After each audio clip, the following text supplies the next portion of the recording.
Hello, my name is Rahman और आज हम सीखेंगे पैरामीटर निकालना। देखिए आपके सामने एक आकृति दी गई है ए बी सी डी। हमको इसका पैरामीटर निकालना है।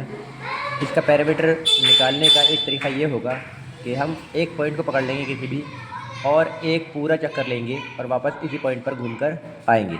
जैसे मान लीजिए ये कोई पार्क के 4 कोने हैं या फिर 4 साइडें हैं और आप यहाँ पर खड़े हैं और आपने यहाँ से यहाँ तक दूरी चली, फिर आपने यहाँ से यहाँ तक दूरी चली और यहाँ से यहाँ तक दूरी चली और फिर आप यहाँ से यहाँ पर आ गए। यानी आप ए से पहले बी पर गए, आपने ए से बी की दूरी तय की, फिर आप बी से सी पर गए, आपने बी से सी की दूरी तय की, फिर आप सी से डी पर गए, आपने सी से डी की दूरी तय की, फिर आप डी से ए पर गए और आपने डी से ए तक की दूरी तय की। आप ए से चले थे, वापस आप ए पर ही आ गए। तो ये पूरा एक चक्कर ही आपका पैरामीटर कहलाएगा। हिंदी में इसे परिमाप कहा जाता है। आइए इसे निकालते हैं। तो इस आकृति की हमको परिमाप निकालनी है। हम लिखेंगे पैरामीटर यानी परिमाप बराबर ए से लेकर बी तक की दूरी ए बी प्लस बी से लेकर सी तक की दूरी बी सी प्लस सी से लेकर डी तक की दूरी सी डी प्लस डी से लेकर ए तक की दूरी डी ए। अब देखिए ये एक रेक्टेंगल है।